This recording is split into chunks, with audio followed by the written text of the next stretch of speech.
황금거의 여러분 안녕하십니까? The 7 F's Highly Effective People, 스티븐 코비의 성공하는 사람들의 7가지 습관. 오늘의 주제는 패러다임 전환이 갖는 위력입니다. 지난 2번에 걸쳐서 패러다임의 위력을 다루었습니다. 오늘은 그 전환이 갖는 위력이다, 이렇게 좀 더 부연해서 설명을 드릴까 합니다. 코비는 우리에게 패러다임을 개념을 알려주었습니다. 인간이 주변 세상을 지각하고 이해하며 해석하는 방식, 즉 정신적 지도이다 라고 이야기를 했습니다. 우리는 나름대로 사물을 보고 판단하는 정신적 지도, 관점을 가지고 있죠. 우리는 이 관점이 실체적 사실에 가깝게 실체적 사실을 반영하고 있다면 대단히 유용하게 지속적으로 황금알을 낳을 수 있겠죠. 그러나 만약에 우리의 관점, 우리의 정신적 지도가 실체적 사실에 부합하지 않을 때는 그 노력을 아무리 해도 그 성과가 우리가 원하는 만큼 거둬들이기가 쉽지 않습니다. 코비는 이런 사실을 우리에게 소개합니다. 토마스 쿤이라는 저자가 과학혁명의 구조라는 책을 쓰신 토마스 쿤의 이야기를 전하면서 과학 역사 속에 획기적인 전환을 이뤘던 사건들은 기존의 관점을 뒤엎는 것이었다. 뒤엎는 정도가 아니라 완전히 파괴하는 정도였죠. 여러분, 코페르니쿠스의 천동설 유명하죠. 그 이전에는 뭐가 있어요? 코페르니쿠스의 지동설이죠. 그 이전에는 천동설이었죠. 천동설은 지구를 중심으로 하늘이 돈다는 개념이었는데, 지동설이 등장하면서, 코페르니쿠스의 지동설이 등장하면서 태양을 중심으로 우리 은하가 돌고 있다는 사실을 발견한 거이죠.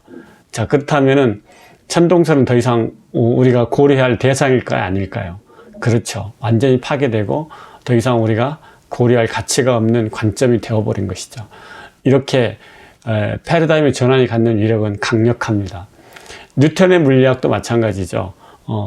아인슈타인의 상대성 이론의 등장으로 뉴턴의 물리학은 쇠퇴되었고, 또 거기에서 더 나아가서 양자물리학의 발견은 또 새로운 관점으로 우리의 인식의 장을 열어주고 있습니다. 1800년대 후반에 파스테르라는 사람이 모든 질병은 세균 때문이다, 이런 이야기를 하기 시작했습니다. 여러분, 이 세균을 우리는 볼 수 없었죠. 그러나 현미경을 통해서 질병이 세균을 통해서 옮겨진다는 사실을 알게 됐습니다. 그 이전까지는 그래서 위생 개념이 거의 없었습니다. 위생 개념이 없다 보니까 영아 사망률, 산모 사망률도 엄청 높았습니다. 이렇듯 세균론이 등장하면서 위생 개념이 생기면서 수많은 생명을 우리는 구할 수 있었습니다. 제가 얼마 전에 빌 앤 멜린다 재단, 빌 게이츠가 운영하는 자선재단이죠. 이 자선재단에서 약 10년 전에 아프리카의 어린이들이 설사로 사망하는 아이들이 1년에 한 300만 명이 된다는 사실을 이 빌과 멜린다는 뉴스를 보고 알게 되었다고 그럽니다. 그래서 충격을 받고 이 문제를 어떻게 해결할 것인가 접근을 해 나가는데, 일반적으로 보면은 뭐 지사제를 보낼 수도 있고 염증 치료제를 보낼 수도 있는데, 도대체 이 설사의 원인이 뭔가 봤더니 수인성 질환이었고, 그 수인성의 원인이 뭔가 보았더니 하수 처리에 문제가 있다는 것이죠. 우리가 뒤처리를 한 그 분변들을 그냥 하천에 그냥 방류함으로써 정말 그 수질의 문제가 심각할 정도로 문제가 많다는 그런 개발도상국과 후진국의 사례들을 보면서, 그러면 이 문제를 해결하는 데 있어서는 설사의 문제를 그러니까 아이의 사망률, 설사로 인해서 사망한 아이들의 사망률을 줄이기 위해서는 결국 화장실을 바꿔야 된다는 사실을 알게 되었습니다.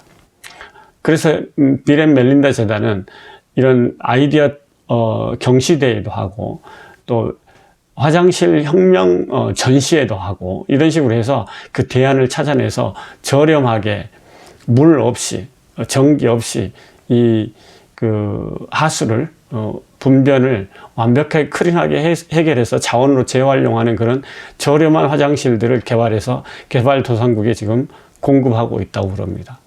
정말 대단하지 않습니까? 모든 문제의 원인이 뭔가를 끝까지 파고들어서 그 문제를 획기적으로 해결할 수 있는 방법을 찾아낸다는 기존의 방식이 아니라 우리 과학이 이루는 성과들을 집합해서 그것도 가장 저렴한 방법을 찾아서 획기적으로 해결하고 있다는 사실이 정말 저는 감명 깊었습니다. 바로 이런 것들이 정말 어찌 보면은 패러다임 전환이 갖는 위력을 제대로 실천한 사례라고 하지 않을 수 없습니다. 우리 인류에 가지고 있는 이 기후변화 문제도 바로 이런 기업가들의 혁신적인 사고로 인해서 우리의 이 문제를 해결할 수 있지 않을까, 그런 기대를 해보게 됐습니다. 어쨌든 이 패러다임 전환은 한번 전환이 일어나면은 그 이전과 그 이후가 완전히 달라지죠. 뭐가 달라질까요? 네, 생각과 태도, 행동 다 달라지는 것이죠. 이런 것들이 패러다임의 위력이라고 할 수 있습니다. 이런 것들은 사업에서, 또 개인의 자기 개발에서, 또는 대인관계에서, 또는 가족을 경영하는 데 있어서도 언제든지 유용한 원칙이라고 할 수 있습니다.